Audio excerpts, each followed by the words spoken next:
and they've bred, rearranged, they've built their own little communities, if you like. Yeah. So the bit you're filming now, you've got mum and dad, and they've got fry, probably from less than a grain of size of rice up to the big chap.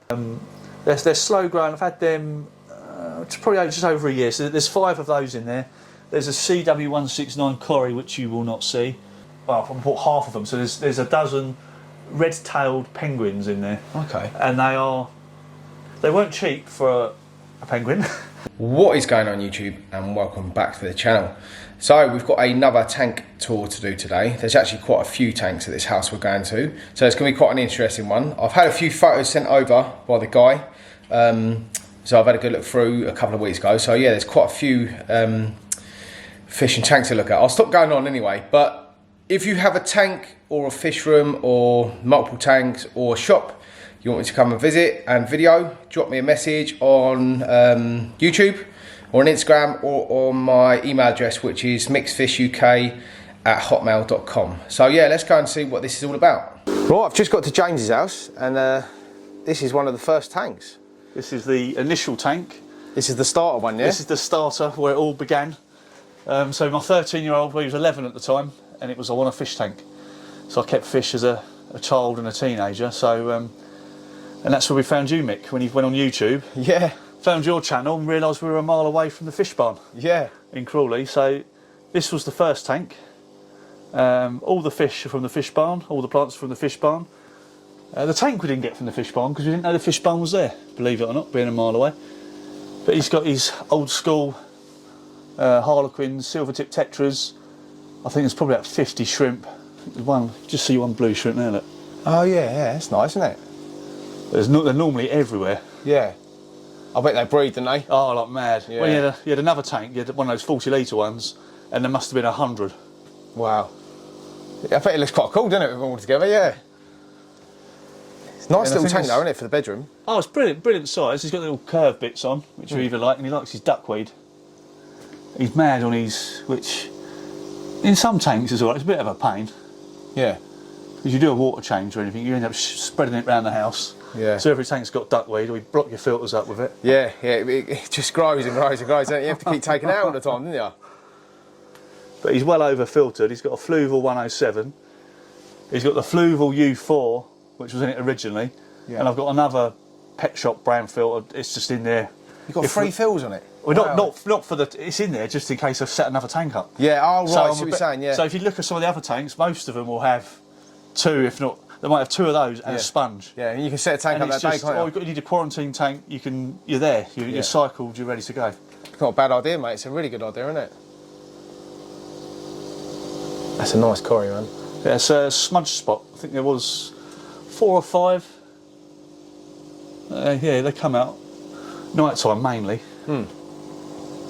Oh, lovely, man. But yeah, he's really happy with it. Yeah. Well, it's got him into the hobby, isn't it? It's got, yeah, he's... This is where it all starts, mate. This is it. So you end up with 1. Yeah. And 1 becomes 12 in, what, 26 months? It does, mate. It doesn't take long, yeah. And it's getting worse. And you've got another one in the bedroom, isn't it? Which we're going to have a look. Yeah, let's go and have a look downstairs. At that. Yes, this was the second tank in the master bedroom, which was a surprise for my wife when she got home from work one day. So it was all set up, and I'd cycled everything, so everything was in there. It was all done. It was brilliant. I bet you went and hid, didn't you? No, she was in the house about an hour until she twigged. Yeah. But she quite likes it now. There's the angelfish at the back. She's quite fond of. Yeah. So she was getting bullied by the other angels. So she's quite small, very timid. So she comes out for food. But yeah, she's happier on her own, and she's not going to get massively oversized in that tank. No. And she's got some zebra danios to keep her company. You've got the orange lemon tetras, which are a bit of a rarity. And I think there's a couple of Corries, pleco, some Amano shrimps.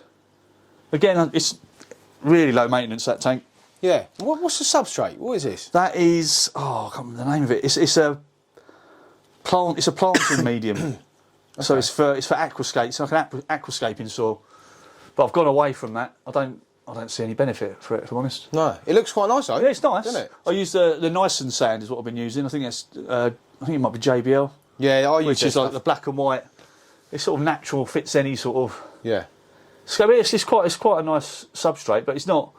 I wouldn't say my plants are better in this tank because of it. No. Because everything gets fed. I feed them with a liquid feed, probably twice a month, if that.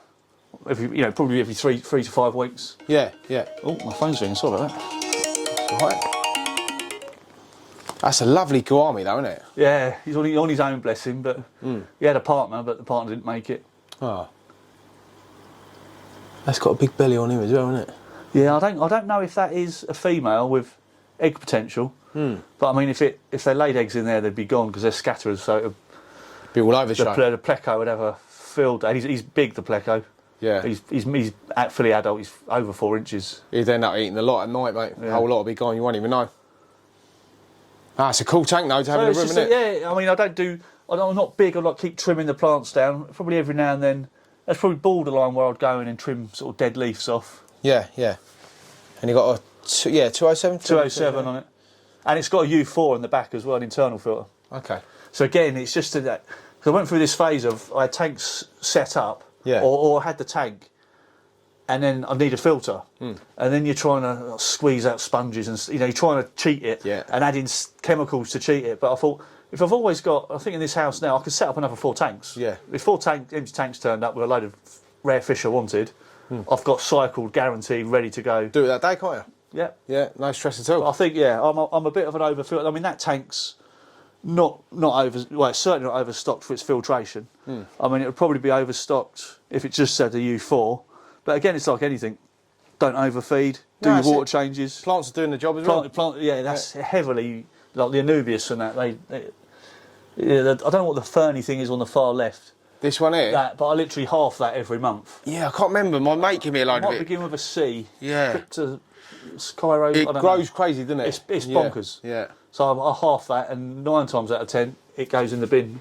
If unless I've got another plant tank. I've only got the 1 plant tank at the minute. But yeah, yeah. When I have 2, I'll just keep everything because you can stick it back in the ground and away it goes. That's it. Right. Yeah. So that was the second tank, the surprise tank. Yeah. There's plenty more to come. Oh. So this is the lounge now. So yeah, most people have a 6 foot in their lounge, but I have the 40 litre cube. Now it was my eldest son's tank, and he's beta fish, fighting fish, passed away, so it was going begging, and I'm not going to have an empty tank, and there was an opportunity to have one in the living room. So that was the compromise, something a bit smaller. So there's 6 orange lemon tetras, I think there's 6 or 7 neon tetras, I think there's 3 or 4 octocinclus in there, just cleaning up, just heavily planted. Again, that's just got a simple, I think it's a Fluval U2. Water changes, it's more a case of topping up than changing. Yeah. I think it's warm in here and it evaporates with that lid. Yeah, you can see the gaps so quick. So I'll probably top it up twice a week just to keep the volume up, because it can drop a good inch. Yeah, yeah. But again, I leave the algae on the bogwood, the octocinclus to clean up. Again, it's naturalistic. Some people might say, oh, it looks a bit messy, but the fish are healthy, the fish are happy. Yeah, it looks fine. That's how the fish want it. That's what it is. It's probably quite close to nature. Apart from these plants, I'm nowhere near the Amazon. Yeah. I'm sure they're African. Okay. But again, probably in a month's time, I'll have a little trim out, move some of the plants, because obviously you buy them in one size. I think these have trebled in size in the 3 months of Adam. So I'll probably take one of those out, move the other one along, give them a bit more swimming space. Yeah. But they are nano fish in a nano tank. No, it's working well, isn't it? But it's in the living room, which is nice. But this is where I sit. I sit next to the tank. Yeah, you've got tanks everywhere you go, yeah. Even when you sleep. I'm looking forward to seeing this one again, the one at the back. Let's go and have a look. But I think they're great little tanks for starters. People that have got hundreds of tanks. If you've just got a little room and you want something special, you could probably put a small pair of dwarf gouramis, something like that. Yeah, in there, definitely. What is it? What litre is it? I think it's 40. Yeah. Yeah, I think I've seen them in the Maidenheads before. I'm pretty sure that tank. It's a superfish one. Yeah. So I prefer the leady tanks. I do like. Well, the superfish are good. They're all good tanks now. I mean, technology. When I had tanks, in the late 80s, early 90s, it was under gravel filtration. Yeah. So the fish barn laughed when I walked in and said, "Right, I want a 2 foot tank, under gravel filter, and an air pump." Yeah. What well do you want, mate? Yeah. It's not 1987. But yeah, it's the filtration, and that's, you know, the media that you can put in. Yeah. You know, even on the little Fluval internal filters, you know, that's got media in it as well as it's got 2 types of sponge and media. Yeah, ceramic rings or whatever in it. Yeah. It's brilliant. Yeah. Should we start with this small one? Start with the small one. Yeah. So that's the, I want the plecos to breed in their own tank and not in every tank that's full of fish. So that's just a little side project, 4 adult plecos in there. Nothing's happened yet. They've been in there quite a while now. I think it's about 2 months they've been in. The tank was empty for ages. So there's some bogwood and some plants in there. And it was set up really, well, it was a plant holding tank. And then it was, if I ever saw anything that I had to have, I could bring it home. Although the fish barn hold anything for you for a few weeks while you set up, you know, sometimes when you see a fish, you just want to bring it home. Yeah. So it was always set up at around 6.4, 6.6, something like that pH. Yeah. Ready to go for anything that I, you know, fancied the look of, really. And so I used to hold in the same size tank as where I first put the Maltese, the Tanganyikan fish. So I bought them home, put them in there for a couple of weeks, and then when you get set up again, you can. But if you've got the facility at a fish shop for them to hold them for a week or two, then it's always best to do that. Yeah, it's it. It's good. It's good of them to do like that. A kid in a sweet shop. If I see something, it's like a pair of pistogrammas. Yeah. They're coming home. You know, you set up for it. You haven't got to tell me, mate. I know exactly what you're saying. I know what you mean. And this is the 4 foot, isn't it? This is the 4 foot. So I think I can't remember the litre is 200 probably, over 200. So it's Tanganyikan. It's not a biotype by any stretch.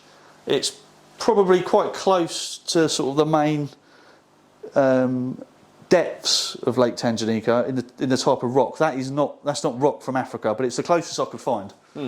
And the shells aren't the species of snail that's found in Lake Tanganyikan. They are from a French catering suppliers. Right, the fish barn now stock them as well.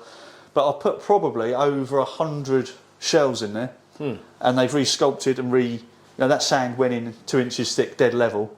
All those stones were different, and they've bred, rearranged. They've built their own little communities, if you like. Yeah. So the bit you're filming now, you've got mum and dad, and they've got fry, probably from less than a grain of size of rice up to the big chap above the mum at the moment. He's under an inch. He's probably 2 centimetres. So they've laid eggs repeatedly, and I think there's more in there to come. So I think in that area, I think there's about 30 fry of varying sizes. Well, the more you look, the more you see. Yeah, they all come out the crevices. Yeah. So that's the first breeding pair, and they guard their young like ferociously. So there's 5 or 6 ocellatus in there, and they're quite nippy Tanganyikan fish. I mean, they've nipped my fingers before when I've had my hand in, not to draw blood. No. But they just scare you. They're hungry, and they've got a bit of growing to do. So there's 2 breeding pairs of Maltese in there, and there's 3 Cynodontus catfish, which are just getting sort of into their sort of pre-adult size, and they might come out for you. And there's also 3 angel cichlids, which are absolutely stunning. Yeah. And they're just getting up to size now. Yeah, they're beautiful. So they've probably got maybe another inch to pack on.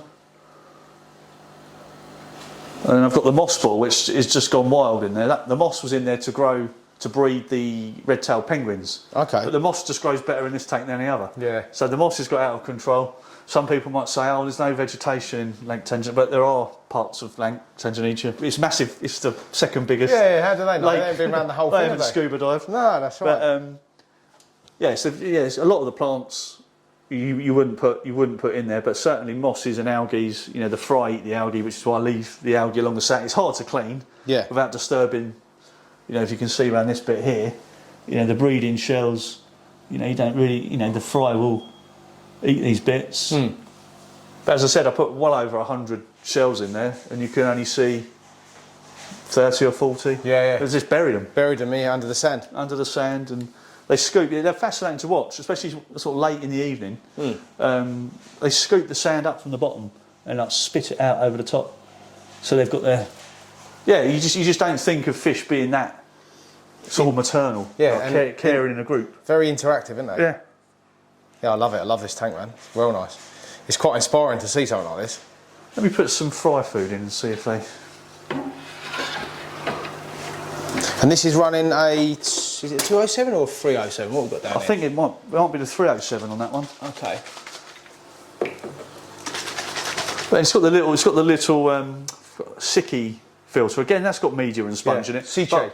Is it Cichlid? Yeah. Is that it? I've been saying it wrong all these years. So have I. They Italian, sent me it ages ago and they say, oh, you're pronouncing it wrong. It's Cichlid. Yeah. But it works really. It's magnetic. So to change it, but I'll keep it in there to give more flow. Yeah. So it was cheaper to put another filter than to buy another power head. Power head, yeah. The power head's 30 odd quid. And the filter's doing 2 jobs in one, isn't it? Exactly.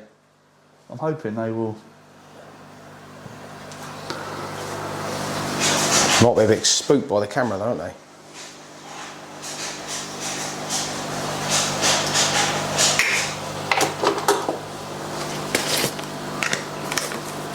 He's stunning, this one here.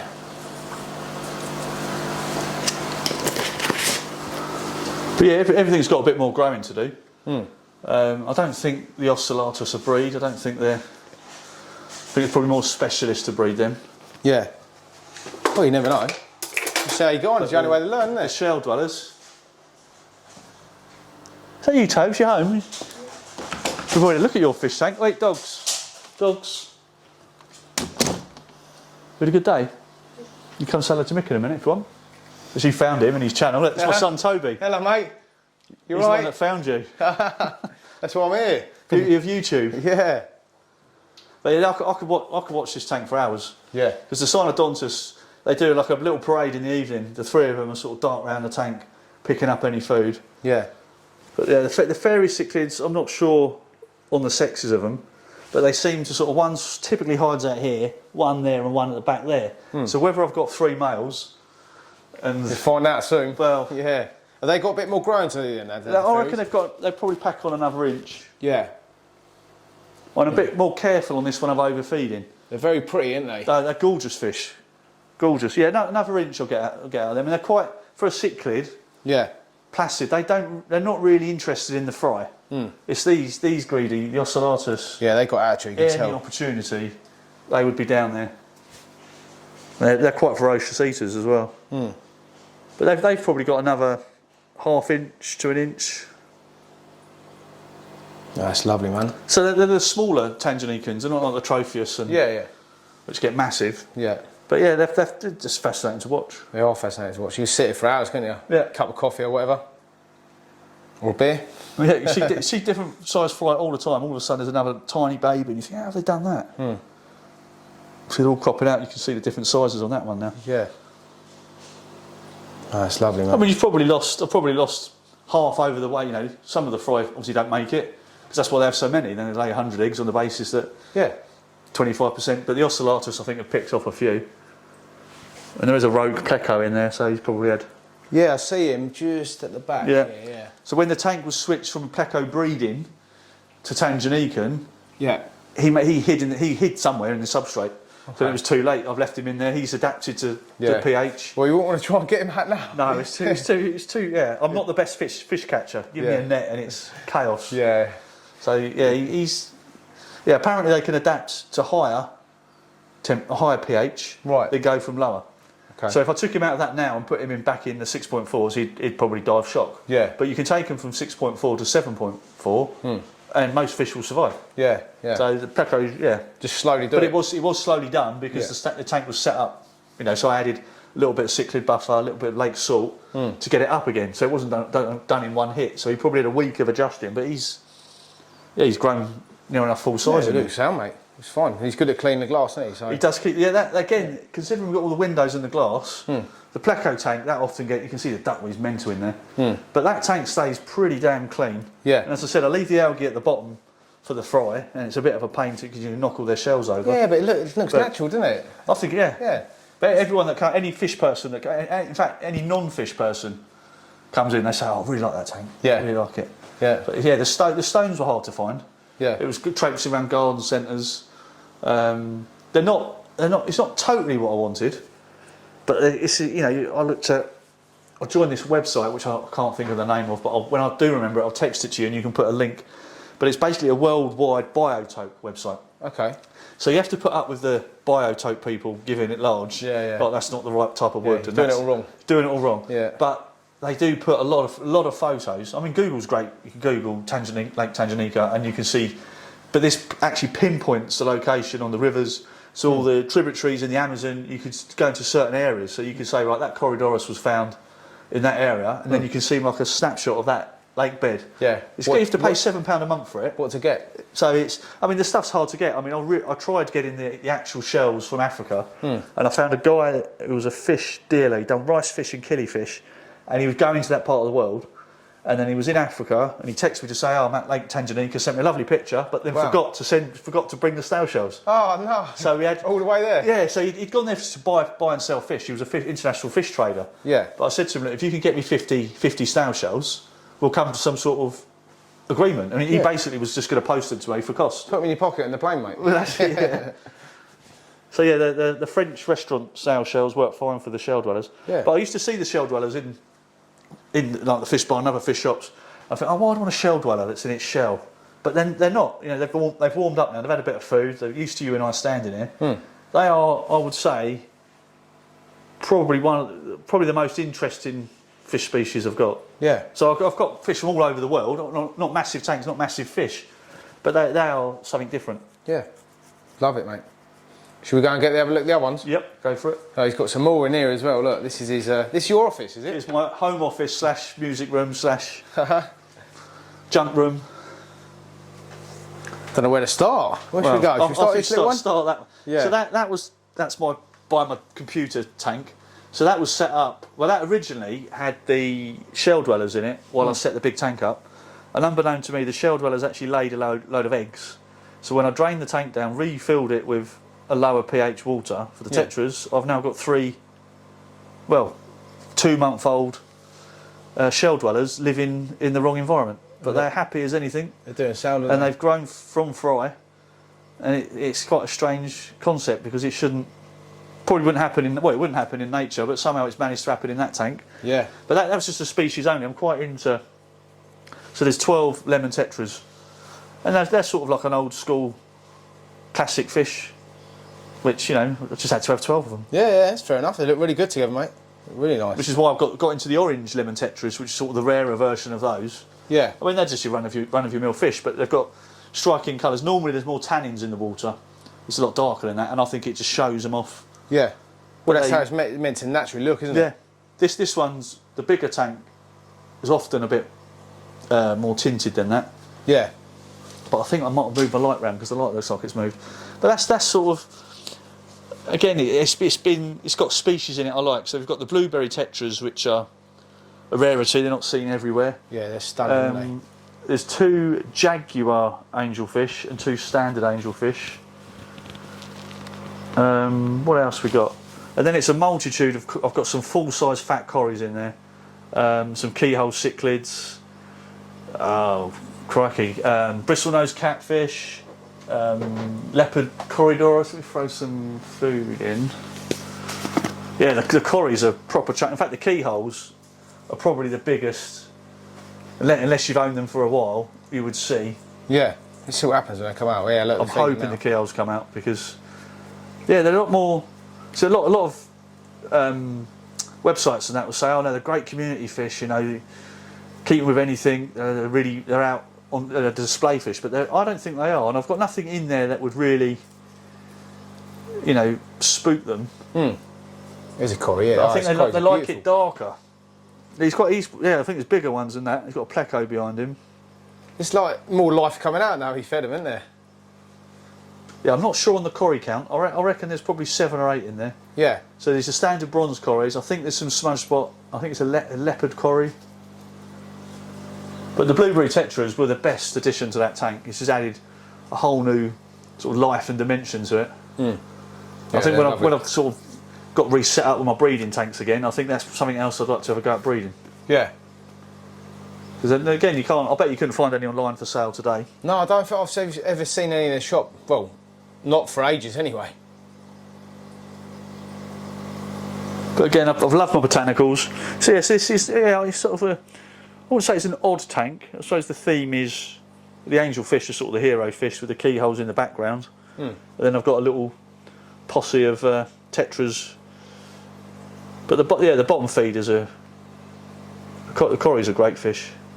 It's the Bristlenose, isn't it? Yeah, he's quite a chunky one. Yeah, he's nice. See, when they get chunky, you start, you know, I think that's what gets you from your run-of-your-mill tropicals into your big fish. Yeah. Is when you start getting your bristlenose chunky, you think, oh yeah, now I want something a bit bigger than that. I want an L25 now. Yeah, that's it. And you start, and I'm at that point now, where I think I'll always be really into my smaller fish, not necessarily the nano fish.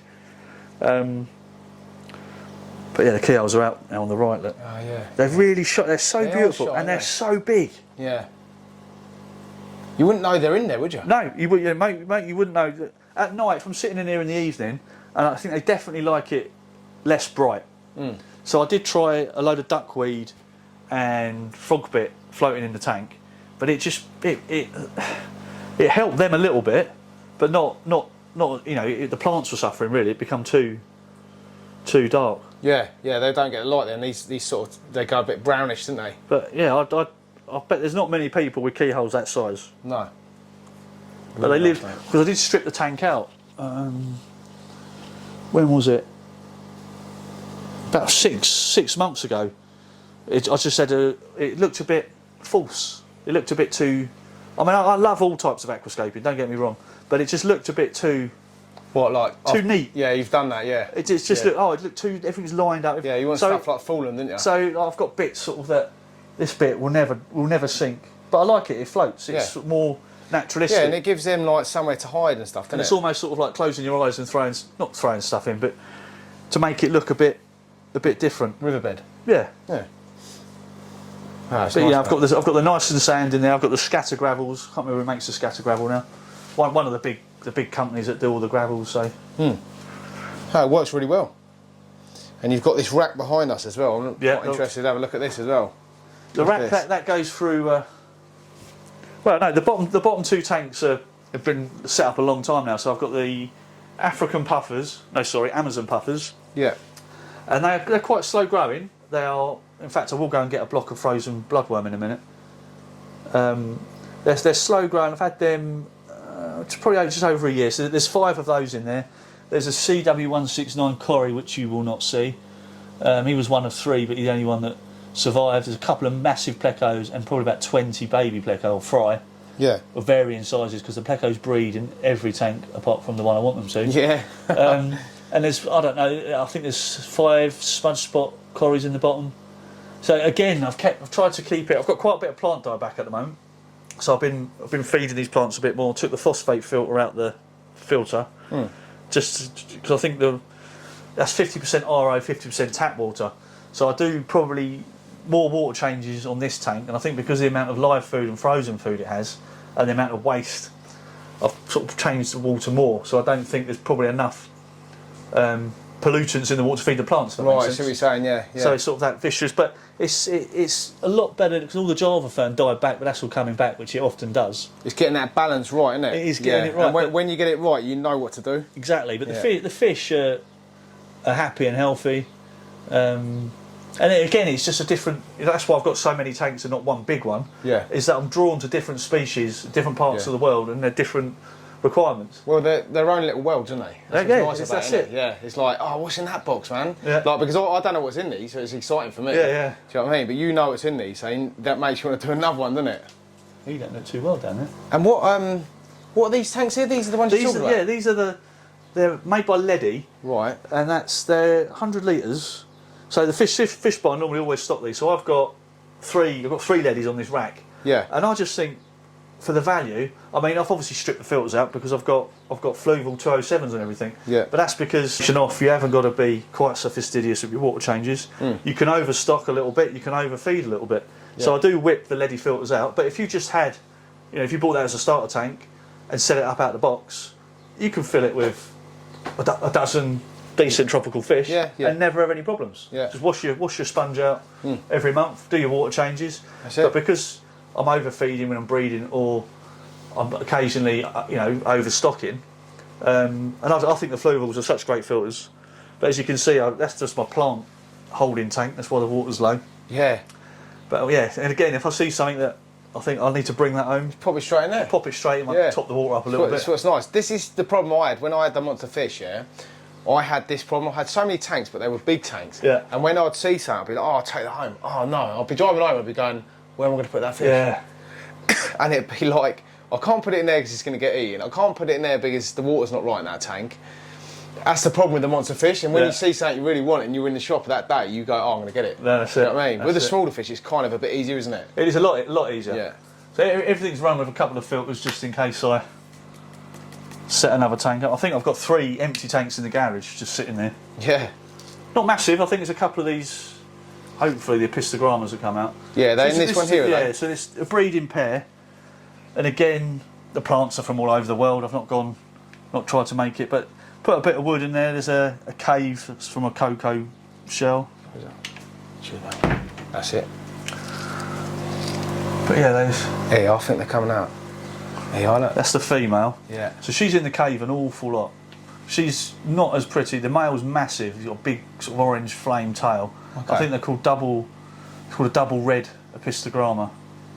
So I've had these. These are probably about 6 or 7 months. We've got a little snail population in there, which I don't have a problem with. That's him, yeah. Yeah. Yeah, he's beautiful, isn't he? And again, they're not at full size yet. No. But I do love epistogrammas. Yeah, they're stunning fish, aren't they? I know, they do stand out, don't they? So if I can get them to breed, you never know, I could get lucky with them. Yeah, look at his tail, man. Yeah, they're probably not used to having so many people. It's normally just me in here. My youngest, my kids sometimes pop in. Yeah. But the fish will bolt. And we're talking constantly. Yeah. Whereas it's normally just me with the radio on or that's it. A YouTube channel playing. Yeah, yeah. And what's in this one then? So I bought these. It was when the Fish Barn had their 10th anniversary. So it was a really great sort of like fish community weekend there, and they got these in special. So I bought half of them. So there's a dozen red-tailed penguins in there. Okay. And they weren't cheap for a penguin. No. But my plan is to breed them. So they're in there at the moment, sort of feeding them up, really getting them conditioned, ready to go. Again, it's a massive. It's got a spare filter in there again for my emergency tanks, but they're overfilled. They've got a load of plants. Again, I've sort of left it as an area they would probably breed. So again, I've used various websites and good old Google. There's a lot of information out there, so it's quite easy to find out. I've spoken to a guy that had bred something similar to this before, and again, it's about the Java moss. So I've got everything ready for the egg sort of harvesting, if you like, so they don't get predated on. Yeah. Again, that's a future project, so probably give them 2 or 3 months, up the live foods, and see where we go. Nice, mate. See what happens. I've got to come down. My arms are killing me. That's why I've got the step ladders. I've got step ladders and a box to get up there. I was going to say, how do you do maintenance on this tank? It must be a nightmare. It's not easy. What I normally do for water changes on the big tank is I put the bucket on the box. And I've got an electric pump and a hose. Right. The pumps it in. I think it's in that bucket down there. Makes sense. So I pump in and pump out. Yeah. So it's a little submersible Amazon £9 pump. That's all we need, isn't it? Just drop it in, suck the water out, pump the water. Yeah. But I'll tell you, as I said earlier, we're moving house soon. So when I set up my new fish room, I'm going to put in a HMA filter off the mains, so my water comes out hose done. Yeah. And I'm going to have like a fish shop style siphoning system that goes straight out to a drain. Best way, mate. So no buckets. Yeah, best way. Well, I'll have to pop over when it's all done. Yeah, we'll have to be nice. Yeah. So the plan is to keep everything you see here, certainly the Egyptian mouth brooders at the bottom. Yeah, let's have a look at these. The bottom tank's worse than the top tank. So that was going to be the Pleco, the bristlenose breed tank, hence why I just let the furry moss algae go mad. It's quite cool though. But these fish were the first fish I bred. As they've got older, they've got less attractive. Right, yeah. Probably like us. In their old age. Yeah, in their old age. Yeah. But they were the first fish I bred. The males have the striking sort of dorsal colours, and the females are probably the best fish mummies you could see. They carry the eggs around, they carry the fry around. The first 3 females I bred in the tank sadly all passed away. Right. Because they spend so long with the eggs. So what I started to do was move them. I think it was the 3rd month, and she suffered as well. But I moved them into another tank to take the pressure off and get them to eat. So if anyone ever breeds probably any mouth brooding fish really is.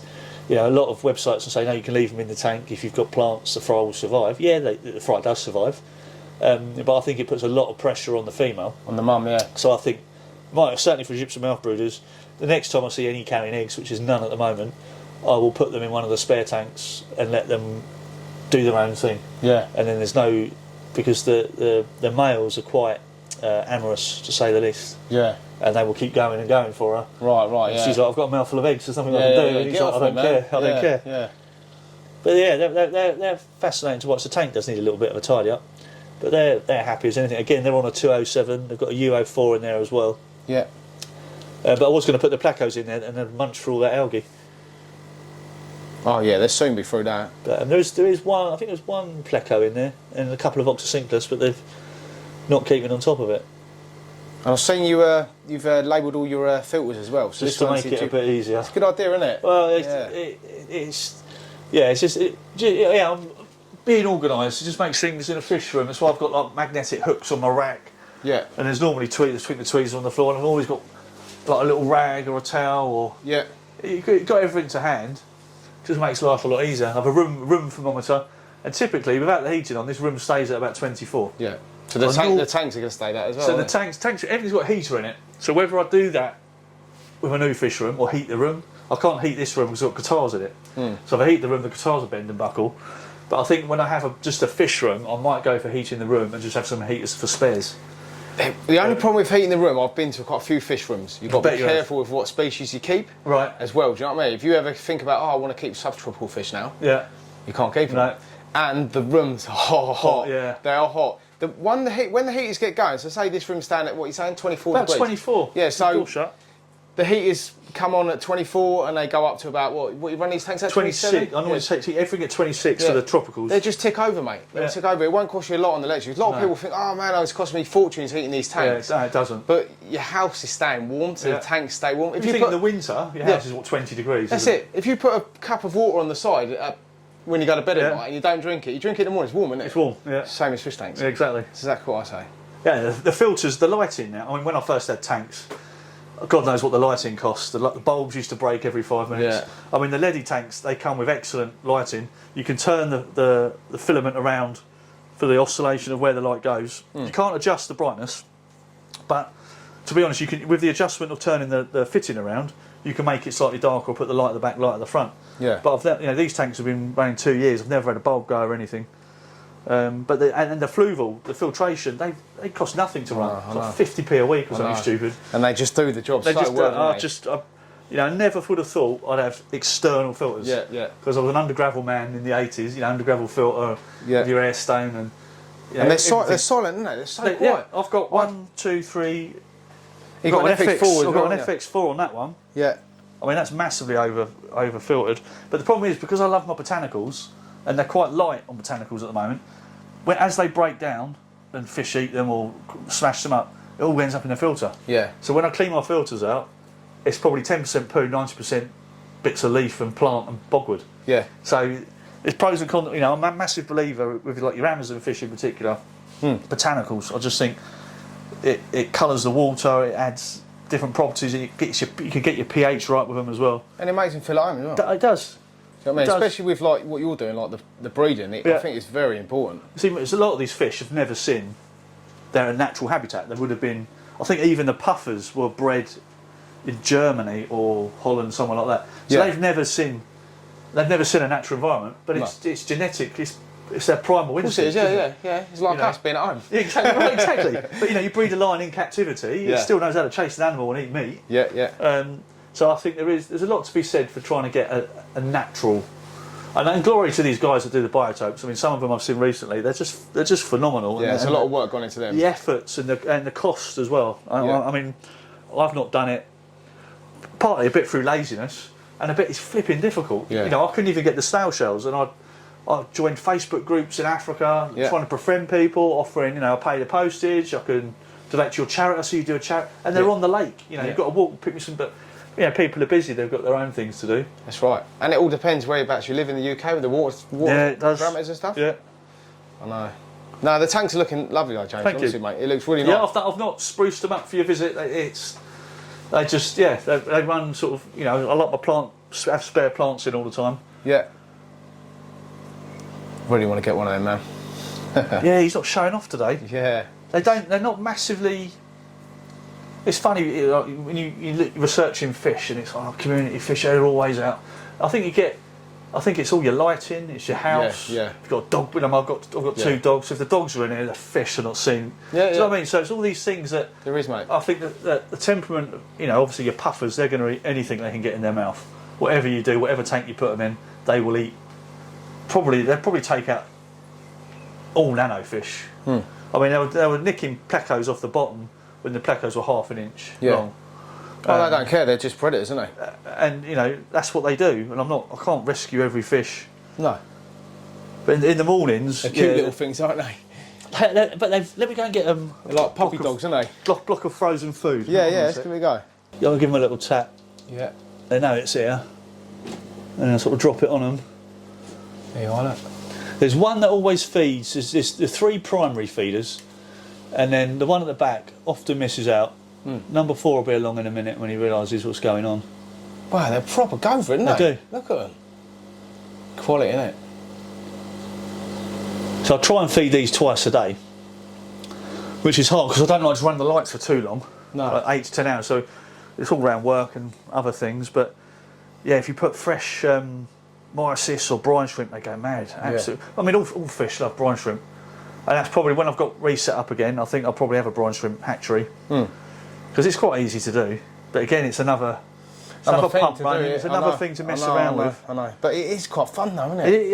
If you've got a little bit of time on your hands, fair enough. But if you ain't, it's a hard game, isn't it? So all the plecos are coming out now at the bottom. That, mate, yeah. So all those are bred in that tank. Yeah. So I will have to do a little clean out. Well, I mean, in the 100 litre tanks, I have had 2 males without any problems. Yeah. I wouldn't want to put 3 males in 100 litres because they will find each other and fight. Yeah. Probably fight to death, I would have thought. I don't know. But they just suck each other, mate. Yeah, it's not good. It's not good for them. So I think give it another month, and they'll have their bristles in, and I'll have to just leave it. Yeah. I'll leave 2 males in there. Because they do get a bit bigger than that. They do get. Yeah, he's not the biggest one. That male. That's a female. Yeah. She's probably the biggest female. Yeah.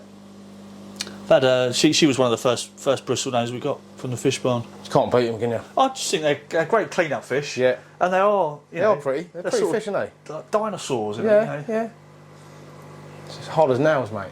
But that's what I think. Like that's what gets you into the bigger fish. Is those sort of things. And like even like the Egyptian mouth brood, the fish with the personality, the puffers.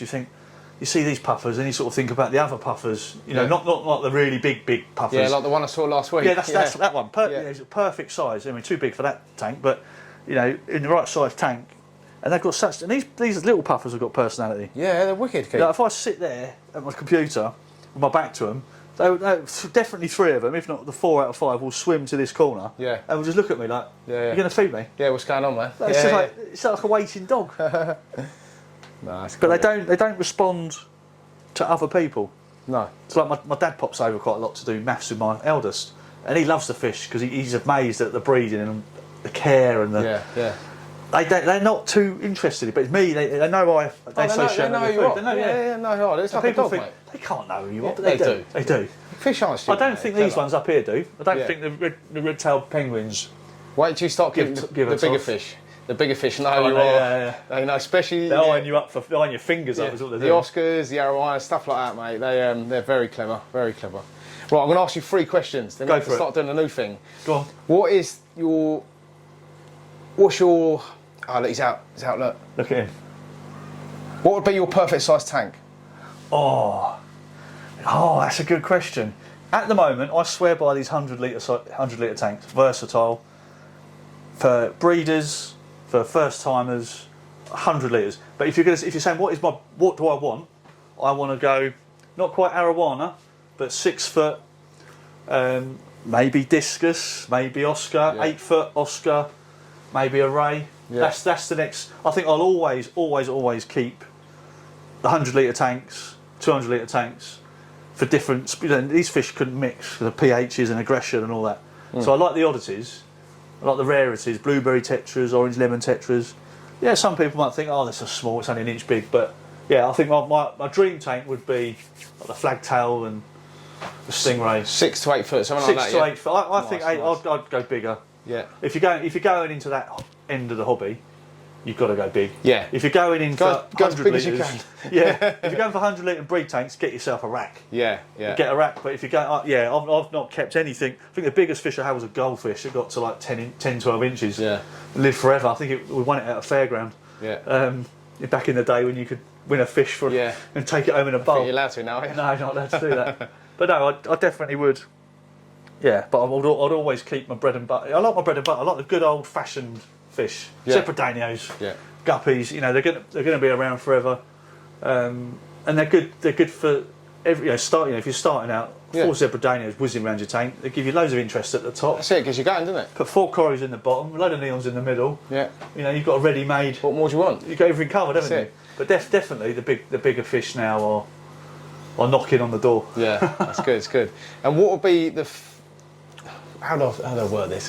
What would be if there was someone starting in the hobby first of all, their first time? What would be the best advice to give them? Oh, best advice. Find a really good fish shop. Knowledgeable staff, friendly staff that's got good stock. Like the Fish Barn, Crawley, I swear by that shop, really do.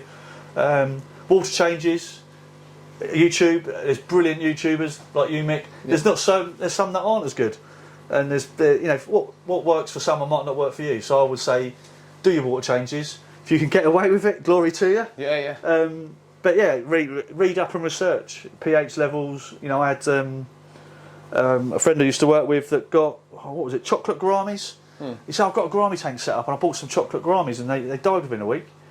And I just quickly googled it. Quick Google. I said, mate, you can't keep them together. Chocolate gouramis need 7.4 how pH. did he not do that? And he hadn't done the basics. And the fish shop obviously didn't test his water or didn't care about his water Think about quality. the money, ain't they? So yeah, I think you've got to do what makes you happy as well. Some might say my tanks look a bit unstructured and messy. I say they're naturalistic. My fish are healthy. I have very few fish losses. You've got to do what you enjoy, haven't you, as well? Yeah, of course. And that's but yeah, research, water changes, and push your boundaries. You know, I started with a very simple tank, Danios, Gourami. Yeah. My son's tank with the silver tip tetras, harlequins. Pretty robust fish. You could probably not change the water in a year. Probably not touch the filter for a year. They'll still be alive. Yeah. They won't thrive or look as good. But then as you get more into it, there's steps of it. You know, the addiction kicks in, doesn't it? Mate, it does. And then you see puffers. And yeah, they're not really much more different to keep. I do keep a better. You know, they have more expensive food, more varied food. I'm on the water quality more. But again, it's what time you've got. You can have very, very low maintenance tanks. I would always advocate having live plants. I think plastic plants have come on miles in the years, but plants They don't do anything, they help filter the water. They're attractive. Yeah, they've got a few leaves that are dead. They don't always look their best, and you have to feed the plants if you haven't got enough nitrates and whatnot going on.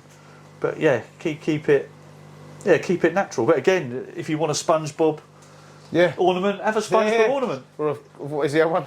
Shipwreck and all that. Shipwreck. If you want the shipwreck with a coffin that blows. You know, all that. You just got to have what you want and enjoy it, and not worry what other people think. Really. Yeah. So that's my advice. And what would be your? So the third question. What would be your favourite fish? What's your all-time favourite fish that you're gonna get? That's evil. Yeah, come on. What is it? That's an evil question. Yeah, it's hard, isn't it? Oh, that is terrible. There must be one on the list that you think I haven't had yet and I want. Oh, what one I haven't had that I want? Yeah. If it was one that I would probably have be an Oscar fish. Oscar, yeah. They had some brilliant. I think they were called lemon yellow Oscars. Yeah. But there were yellow Oscars down at the fish barn. They had, I don't know, 6 or 8. Someone went in and bought the whole lot. Yeah. And I knew they would, because these Oscars, they were 2 or 3 inches. Yeah. But they had the charm of the puppy dog. The colour was amazing. Yeah, so beautiful. I would say Oscars. But I do like my old school neon tetras, Corridoras. Yeah. But you Do you know what? That's nice to hear, because that is not like a pretentious comment. Do you know what I mean? Yeah. Because it's not a massively expensive fish. No. Do you know, some people be like, oh, I want a chili red Asian Arana or Barker snakehead or do you know what I mean? Things like that. So, I love all those. I mean, I love. It's not a fish I don't like. Probably like you and most people watching your channel love all fish. But yeah, I think sometimes the old school fish remind me of when I was a kid. Yeah. And that's all you could really get. We had a little pet shop down the road that was really. You used to buy your guppies. Used to give you food for your guppies and your swordtails, and you could breed them all day long when I was a kid. Yeah. But yeah, Corridoras, neon tetras. They're just. In fact, I bought a pin badge from the fish barn the other day. Oh, I don't know if you can see that on the camera. But that's a conservation charity called Shoal. Okay. And I don't know an awful lot about them. I did go to their website, so they are up for protecting freshwater species. Oh, cool. So you've got all these charities that are protecting, I don't know, saltwater cod, tilapia, all the saltwater fish. I'm trying to think of some now. Sharks, obviously. Yeah. But there's only one charity that. Yeah, because you don't hear about the freshwater stuff, do you? No, really? you don't. So they've got a good website, and so they're selling these pin badges. So you can get this a Corridorus, I think a Zebradania. I think all the fish shops are stocking them. But it's quite an interesting site. You could probably put the link in your your video. Look, it's a show. So I just bought I just bought a pin badge, £3 to support them. But when you think there's, I can't remember the stats on this now. There's something like 35,000 species of freshwater fish and 35,000 species of saltwater fish. So roughly. Yeah. And the ocean covers like, I don't know, I'll have to Google this. Let's say 65% of the ocean is saltwater, but only 6% is freshwater. So that's the site. So there's the same, roughly within 1,000 or two species, but in the volume, 10% of the volume. Can't work that out in your head, can you? No. So the ocean's so vast, isn't it? We don't even. So all conservation is good, but I've never heard of shoal, and I don't know what they can do about like the Amazon and things like that, because you hear stories of rivers and that being channeled or farming agriculture affecting them, destroying it. But then again, I think it was a couple of weeks ago they found a new species of Corridorus. Yeah, they're building a road for the fish hobby to get the fish to the distributors. So they put this road in, and I think they found 2 or 3 different species, one of a tetra and one of a Corridorus. Cool. So again, you've got this thing that, oh no, they put a road in. Well, yeah, that's for us lot that want to buy the fish. Yeah. And that's a whole video in itself about captive bred and caught. Because I'm up for all of it. I think they're all of if we we'll just keep the species going. It does, doesn't it? If you didn't